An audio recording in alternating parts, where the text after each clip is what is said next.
Work by definition किसी body पे work तब होगा जब बॉडी डिस्प्लेस या तो फोर्स की डायरेक्शन में करे या फोर्स के कंपोनेंट की डायरेक्शन में करे। लेट्स से एक बॉडी पे फोर्स एफ अप्लाई होती है at angle theta with respect to displacement. तो जब हम फोर्स को रिजॉल्व करेंगे उसके रेक्टेंगुलर कंपोनेंट्स में, तो फोर्स के दो कंपोनेंट, एक एफ कॉस थीटा और एक एफ साइन थीटा। तो एफ कॉस थीटा डिस्प्लेसमेंट के अलॉन्ग है और ये वर्क प्रोड्यूस करेगा। वर्क की तीन टाइप्स होती हैं, एक पॉजिटिव वर्क, एक नेगेटिव वर्क और एक जीरो वर्क। ये तीनों types angle between force and displacement की बेस पे क्लासीफाई की जाती है। तो अगर आपका एंगल थीटा 0 के इक्वल या 0 से ग्रेटर और 90 से लेसर होगा तो वर्क डन पॉजिटिव होगा। हम ये भी कह सकते हैं कि अगर हमारा एंगल एक्यूट एंगल होगा तो वर्क डन पॉजिटिव होगा। लेकिन अगर एंगल 90 से ग्रेटर है और 180 से लेसर या 180 के इक्वल है तो वर्क डन नेगेटिव। हम ये भी कह सकते हैं कि अगर ऑब्ट्यूज एंगल है तो वर्क डन नेगेटिव। और जीरो वर्क में एंगल 90 के equal means right angle. Example, अगर एक कार रेस्ट पोजीशन से अपनी मोशन स्टार्ट करे, एक्सेलरेट हो, तो इस केस में फोर्स डिस्प्लेसमेंट के अलॉन्ग है तो वर्क डन पॉजिटिव है। लेकिन अगर force displacement of the car के ऑपोजिट है, मींस गाड़ी ब्रेक अप्लाई करती है, तो इस केस में वर्क डन नेगेटिव होगा। और सेम फ्रिक्शन के केस में कि फ्रिक्शन का वर्क हमेशा नेगेटिव होता है। लेकिन अगर एक कार मूव कर रही है forward, with respect to weight work done zero होगा क्योंकि एंगल 90 है। बकेट की एग्जाम्पल में अगर बकेट पे अप्लाइड फोर्स अपवर्ड है और हम बकेट को अपवर्ड मूव करवा रहे हैं, वर्क डन पॉजिटिव। और अगर बकेट को डाउनवर्ड मूव करवा रहे हैं, force upward, work done negative. और बकेट को अगर आगे को लेकर जा रहे हैं, angle 90, work done zero. Work को कैलकुलेट करने के लिए वर्क की डेफिनेशन कि वर्क डॉट प्रोडक्ट है फोर्स और डिस्प्लेसमेंट का, तो एफ टी कॉस थीटा। और इन टर्म्स ऑफ हाइट अगर बात की जाए तो फोर्स वेट के इक्वल mg और डिस्प्लेसमेंट एज के इक्वल। कोई भी फोर्स जो डिफ्लेक्टिंग फोर्स कहलाती है उसका वर्क डन जीरो होता है। For example magnetic force and centimetre force. और इसी तरह से किसी भी चीज़ को होल्ड करने में वर्क डन जीरो होता है, चाहे बॉडी जिस मर्जी हाइट पे हो।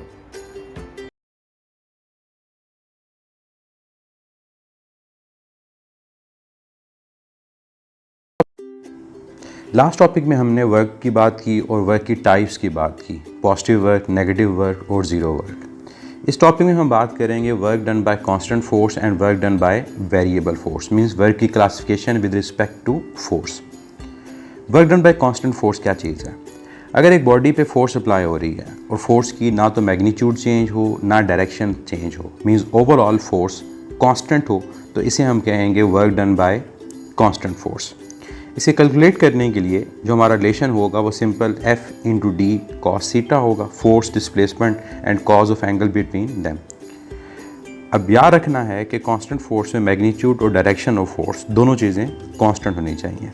ग्राफिकल रिप्रेजेंटेशन की बात करें तो ग्राफ में force along y, displacement along x, graph straight line होगा parallel to the displacement axis. तो ये रिप्रेजेंट करेगा कि फोर्स ओवरऑल कांस्टेंट है। और इस ग्राफ में एरिया अंडर द ग्राफ ये work done by constant force के इक्वल होगा। अब नेक्स्ट हम बात करते हैं work done by variable force की। इसकी डिफरेंट एग्जांपल्स हैं जो हम डिफरेंट चैप्टर्स और डिफरेंट टॉपिक्स में पढ़ते हैं। लेट्स से स्प्रिंग की बात करें कि एक स्प्रिंग हॉरिजॉन्टल स्प्रिंग सिस्टम है जो अटैच है एक ऑब्जेक्ट के साथ। अब इस स्प्रिंग को चाहे हम स्ट्रेच करते हैं और चाहे हम इस स्प्रिंग को कंप्रेस करते हैं बाय अप्लाइड फोर्स F, और दोनों केसेस में अगर एक्सपेंशन और कंप्रेशन x है तो फोर्स उसके डायरेक्टली प्रोपोर्शनल है, मींस एलोंगेशन या कंप्रेशन चेंज होने से फोर्स की मैग्नीट्यूड चेंज होगी। तो ये वर्क डन क्या होगा? Bye variable force. इसी तरह से अगर हम एक और एग्जांपल को लेते हैं, जैसे हम इलेक्ट्रोस्टैटिक्स में एक चार्ज की इलेक्ट्रिक फील्ड में किसी एक और चार्ज को मूव करवाएं, चाहे उसको along the electric field move करवाएं और चाहे against the electric field move करवाएं, दोनों केसेस में इलेक्ट्रोस्टैटिक फोर्स की मैग्नीट्यूड चेंज होगी क्योंकि फोर्स इन्वर्सली प्रोपोर्शनल है डिस्टेंस के स्क्वायर के। तो यहाँ भी हम कहेंगे कि work done in a electric field is by variable force. एक और एग्जांपल की बात करते हैं, रॉकेट प्रोपल्शन। जब रॉकेट प्रोपेल करता है out of the earth gravitational field, तो इस केस में हर पॉइंट के ऊपर जो ग्रेविटेशनल फोर्स अप्लाई हो रही है वो चेंज हो रही है। तो यहाँ पर भी हम क्या कहेंगे कि work done is by variable force in a gravitational field. तो डिफरेंट एग्जांपल्स हमारे पास हैं और हर एक एग्जांपल में हम ये देख रहे हैं कि फोर्स ओवरऑल कांस्टेंट नहीं है। जो कैसे कैलकुलेट करेंगे? हम समेशन लेंगे F I D I cos theta I start from 1 up to n। अब इसका मतलब क्या है? इसका मतलब ये है कि हम अपने पूरे पाथ को डिवाइड करेंगे n नंबर ऑफ पैचेस में और हर पैच का वर्क डन कैलकुलेट करेंगे, और पैच इतना छोटा होगा कि वहाँ फोर्स की जो मैग्नीट्यूड ओवरऑल है वो कांस्टेंट हो, ताकि हम क्या कर सकें, हम एफ टी कॉस थीटा को उस पैच पे अप्लाई करें और तमाम पैचेस का सम टोटल वर्क के इक्वल होगा। ग्राफिकल रिप्रेजेंटेशन में फोर्स डिस्प्लेसमेंट का ग्राफ ये स्ट्रेट लाइन नहीं होगा, हम इस पूरे ग्राफ को डिवाइड करेंगे स्मॉल पैचेस में, और तमाम पैचेस का जब एरिया कैलकुलेट होगा तो ये टोटल एरिया हमारे पास overall work done by variable force के इक्वल होगा।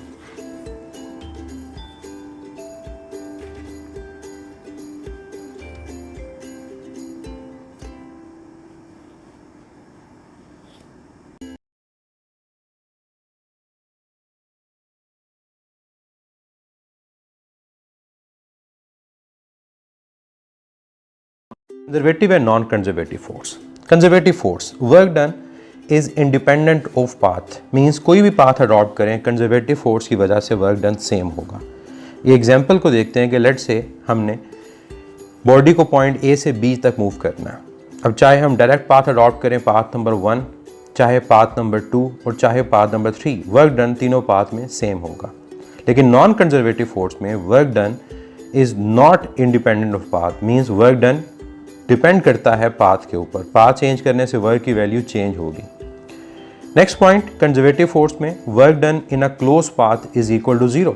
कि कोई भी क्लोज पाथ हो, एक क्लोज लूप हो, तो उसमें वर्क डन की वैल्यू कंजर्वेटिव फोर्स की वजह से 0 होगी।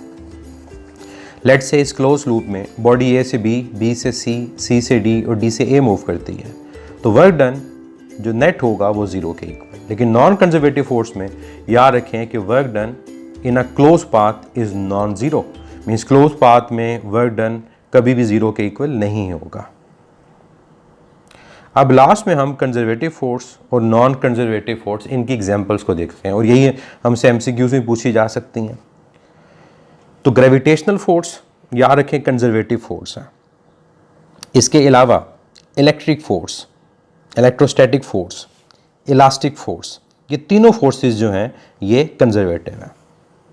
अब नॉन कंजर्वेटिव की बात की जाए तो frictional force non conservative, tension non conservative, rocket propulsion force non conservative, इसके अलावा motor propulsion force non conservative, इसके अलावा normal reaction force non conservative, और last one air resistance.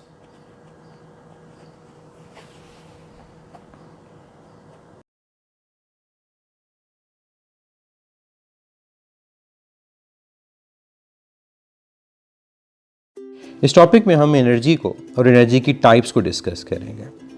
Ability to perform work, किसी भी बॉडी, किसी machine का काम करने की जो एबिलिटी होती है, जो कैपेबिलिटी है, वो एनर्जी कहलाती है। एनर्जी का एसआई यूनिट जूल है, जो इसके अलावा वर्क और हीट का होता है, ये न्यूटन मीटर के इक्वल, और SI base unit kilogram metre square पर सेकंड स्क्वायर। अदर यूनिट्स की बात करें तो सीजीएस सिस्टम में अर्ग, एफपीएस सिस्टम में फुट पाउंड, इसके अलावा British thermal unit, electron volt, kilowatt hour और कैलोरी। सबसे स्मॉलेस्ट यूनिट इसमें इलेक्ट्रॉन वोल्ट है और सबसे बिगेस्ट यूनिट किलोवाट आवर है। एनर्जी की टाइप्स, एनर्जी की 2 टाइप्स हैं, एक पोटेंशियल एनर्जी और दूसरी काइनेटिक एनर्जी। ऐसी एनर्जी जो किसी बॉडी में स्टोर होती है वो पोटेंशियल एनर्जी है, energy with respect to position. इसके अलावा energy that could do work, जो किसी भी जगह काम कर सकती है, वो पोटेंशियल है। मोमेंट की वजह से किसी सिस्टम में एनर्जी काइनेटिक होगी with respect to motion. Energy that does work, और जो काम कर रही होती है वो काइनेटिक एनर्जी होती है। पोटेंशियल एनर्जी की एग्जांपल्स केमिकल एनर्जी, जैसे बैटरी में जो एनर्जी स्टोर होती है वो पोटेंशियल एनर्जी की फॉर्म है।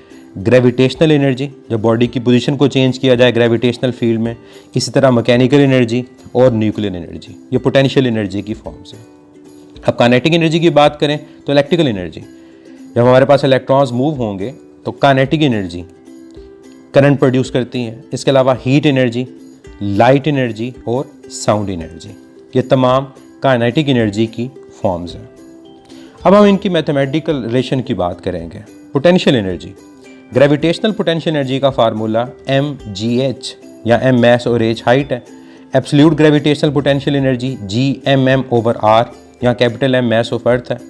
इसके अलावा elastic potential energy half time kx², k spring constant है, x इलांगेशन या कंप्रेशन है, और strain energy half time F into delta L। Strain energy याद रखिएगा पोटेंशियल एनर्जी होती है। Kinetic energy half time mv², ये लीनियर के लिए, अगर रोटेशनल हो तो half time I⍵², I moment of inertia. इसके अलावा p²/2m, यहाँ p मोमेंटम है, या pv/2, यहाँ भी p मोमेंटम होगा। और अगर हम इलेक्ट्रिक की बात करें तो पोटेंशियल इनटू चार्ज।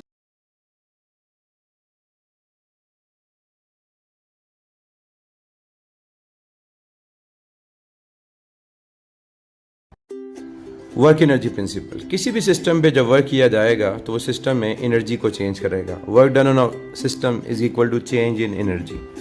अब एनर्जी कोई भी हो सकती है। Work done change in potential energy के इक्वल भी आ सकता है, और वो potential energy gravitational potential energy भी हो सकती है, और इलास्टिक पोटेंशियल एनर्जी भी हो सकती है। Work done change in kinetic energy के इक्वल भी आ सकता है, means FD is equal to half time m Vf² minus Vi², और वो काइनेटिक एनर्जी ट्रांसलेशनल भी हो सकती है और रोटेशनल भी हो सकती है। और ये भी पॉसिबल है कि जब किसी बॉडी पे वर्क किया जाए तो वो सिस्टम के अंदर पोटेंशियल और काइनेटिक एनर्जी दोनों को चेंज करे। जैसे अगर एक पाइप हो जिसका डिफरेंट क्रॉस सेक्शनल एरिया हो और हाइट डिफरेंट हो, तो जो फ्लूइड पे वर्क होगा वो उसकी पोटेंशियल और काइनेटिक एनर्जी दोनों को चेंज करेगा। एक एग्जांपल देते हैं कि लेट्स से एक कार मूव कर रही है रोड के ऊपर वेलोसिटी 144 किलोमीटर पर आवर से, अप्लाई करती है ब्रेक, और 5 मीटर डिस्टेंस के बाद वो गाड़ी रुक जाती है। गाड़ी का मैस है 1500 किलोग्राम, और हमने कैलकुलेट करनी है कि रिटार्डिंग फोर्स कितनी है। तो हम यूज़ करेंगे वर्क एनर्जी प्रिंसिपल कि work done is equal to change in kinetic energy, क्योंकि बॉडी की वेलोसिटी चेंज हुई है, काइनेटिक एनर्जी चेंज हो रही है, तो F इक्वल आ जाएगा m/2d into Vf² minus Vi²। तो डाटा पुट करेंगे, लेकिन वेलोसिटी को 144 किलोमीटर पर आवर से कन्वर्ट करेंगे मीटर पर सेकेंड में। जब सॉल्व करेंगे तो हमारा रिजल्ट न्यूटन में आ जाएगा।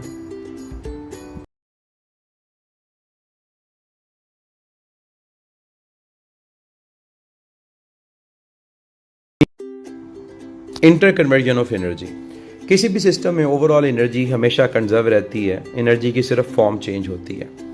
हम दो केस डिस्कस करेंगे। फर्स्ट, अगर फ्रिक्शनल फोर्स को निगलेक्ट कर दिया जाए तो सिस्टम में पोटेंशियल एनर्जी का जो लॉस होगा वो काइनेटिक एनर्जी के गेन के इक्वल आएगा, और जितनी काइनेटिक एनर्जी किसी सिस्टम में लॉस हो रही होगी वो पोटेंशियल एनर्जी के गेन के इक्वल आएगा। Means frictional force overall zero है, 100% एनर्जी कन्वर्ट हो रही है। एक एग्जांपल लेते हैं कि हमारे पास एक डाइवर है जो एक डाइविंग बोर्ड जिसकी हाइट ग्राउंड से 5 मीटर है जंप करता है वाटर में। तो कैलकुलेट करें कि वाटर के लेवल से 3 मीटर अबव उसकी वेलोसिटी कितनी होगी। तो यहाँ पर हम अप्लाई करेंगे अपना फर्स्ट केस कि पोटेंशियल एनर्जी लॉस हो रही है, काइनेटिक एनर्जी गेन हो रही है। तो mgh1 minus h2 is equal to half mv², mass में से कैंसिल हो जाएगा, तो वेलोसिटी आएगी √2gh1 माइनस h2। अब हमारे पास जो h1 हाइट है वो 5 मीटर है, और h2 जो हाइट है that is 3 metre. 5 minus 3 2 into 10, 20 into 2 40। Velocity हमारे पास आ जाएगी √40। 40 का अंडर रूट अगर लेते हैं तो 4 इंटू 10 मीन्स 2√10 मीटर पर सेकेंड हमारा रिजल्ट होगा, जो अप्रॉक्सीमेटली 6.6 मीटर पर सेकेंड होगा। सेकेंड केस, अगर फ्रिक्शनल फोर्स को निगलेक्ट ना किया जाए, मीन्स 100% एनर्जी दूसरी फॉर्म में कन्वर्ट नहीं होगी, पोटेंशियल एनर्जी का लॉस काइनेटिक के गेन के इक्वल तो आएगा, लेकिन plus work done against friction भी होगा। मीन्स हमेशा जो एनर्जी गेन हो रही होगी उसमें वर्क डन अगेंस्ट फ्रिक्शन को ऐड करेंगे। तो काइनेटिक एनर्जी अगर लॉस हो तो पोटेंशियल एनर्जी गेन होगी and plus work done against friction. एक एग्जांपल लेते हैं कि हमारे पास एक इंक्लाइन प्लेन है जिसकी हाइट ग्राउंड लेवल से हमें गिवन है 2 मीटर, और जो इस इंक्लाइन प्लेन की जो टोटल लेंथ है वो 3 मीटर है। एक बच्चा है जो इंक्लाइन प्लेन के टॉप पे बैठा हुआ है जिसका मैस हमें गिवन है 60 किलोग्राम, और ये स्लाइड करके डाउनवर्ड आता है। सरफेस में फ्रिक्शन है 20 न्यूटन। तो कैलकुलेट हमने करना है कि इस केस में बॉटम पे वेलोसिटी कितनी होगी उस बच्चे की। तो केस है पोटेंशियल एनर्जी का लॉस कन्वर्ट हो रहा है काइनेटिक एनर्जी में, लेकिन work done against friction add होगा। तो mgh is equal to half mv² plus frictional force into distance, जो टोटल लेंथ है इंक्लाइन प्लेन की। तो fd लेफ्ट साइड पे जाकर mgh से सब्ट्रैक्ट होगा, तो mgh minus fd is equal to half mv²। तो वेलोसिटी का फार्मूला यहाँ पर लिखना चाहें तो √2 mgh minus fd over mass. अब यहाँ अगर वैल्यू सब्स्टिट्यूट करें, हमें गिवन है कि मैस है 60, जी 10, हाइट 2, फ्रिक्शन फोर्स 20 और डिस्टेंस जो है 3 मीटर, डिवाइड बाय मैस जो 60 है।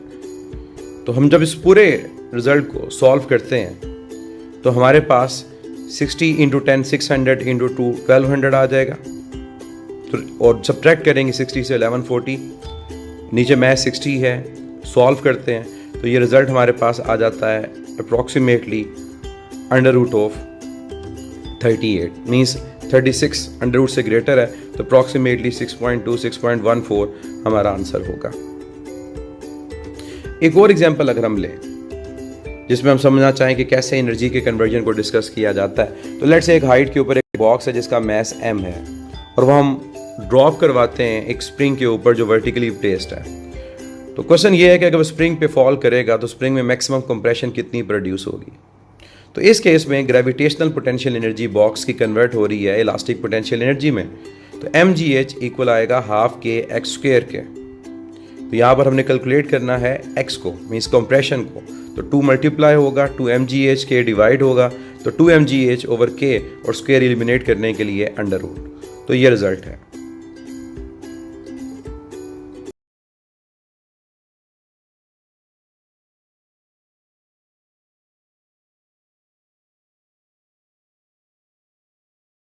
हमारा नेक्स्ट टॉपिक है power. Rate of doing work with respect to time, कितना वर्क कितने टाइम में परफॉर्म किया, ये पावर कहलाता है। इसके अलावा पावर डॉट प्रोडक्ट है, स्केलर प्रोडक्ट है फोर्स और वेलोसिटी का। Dot product of force and velocity is also called power. Power का यूनिट SI वॉट है। वॉट इक्वल होता है जूल पर सेकंड के या न्यूटन मीटर पर सेकंड। अगर हम बात करें इसके SI बेस यूनिट की तो वो होगा किलोग्राम मीटर स्क्वायर पर सेकंड क्यूब। अदर यूनिट्स के अंदर जो कमर्शियली पावर का यूनिट यूज होता है वो हॉर्स पावर है, HP। हॉर्स पावर की वैल्यू वॉट में कितनी है, तो 1 horse power is equal to 746 watt, और अगर किलो वॉट में देखें तो 0.746 किलो वॉट, मीन्स हमने 746 वॉट को 1000 से डिवाइड कर दिया तो किलो वॉट में वैल्यू आ गई। अब हम पावर के मैथमेटिकल फॉर्म्स की बात करें तो पावर वर्क ओवर टाइम है, वर्क एनर्जी की फॉर्म है। तो यहाँ वर्क की जगह पोटेंशियल एनर्जी mgh भी हो सकता है और काइनेटिक भी हाफ mv² भी। तो एनर्जी को टाइम से डिवाइड करें तभी पावर कैलकुलेट हो सकती है। पावर डॉट प्रोडक्ट है फोर्स और वेलोसिटी का, तो P is equal to F dot V, इसको हम FV cos थीटा लिखेंगे और थीटा एंगल है फोर्स और वेलोसिटी के बिटवीन। इसके अलावा एंगुलर क्वांटिटी की फॉर्म में power torque time omega, omega angular velocity. Electrical की फॉर्म में voltage into current I² R और इसके अलावा V² ओवर R। तो न्यूमेरिकल प्रॉब्लम्स में ये मैथमेटिकल रिलेशन यूज हो सकते हैं। एक बात याद रखिएगा कि किलोवाट आवर पावर का यूनिट नहीं है। Kilowatt hour is the commercial unit of electrical energy. हमारे घरों में जो इलेक्ट्रिकल मीटर्स लगे हुए हैं वो जो यूनिट मेजर कर रहे होते हैं वो किलोवाट आवर में मेजर कर रहे होते हैं, और 1 किलोवाट आवर की वैल्यू 3.6 मेगा जाउल होती है, 3.6 10⁶ जाउल, और यही 1 किलोवाट आवर हमारे घर में कंज्यूम होने वाला एक यूनिट होता है। अब किस तरह से एनर्जी को किलोवाट आवर में कैलकुलेट किया जा सकता है, तो सिंपल सा एक रिलेशन है एनर्जी को किलोवाट आवर में कैलकुलेट करने का। पावर जो वॉट में होगी मल्टीप्लाइड बाय टाइम जो आवर्स में होगा डिवाइड बाय 1000।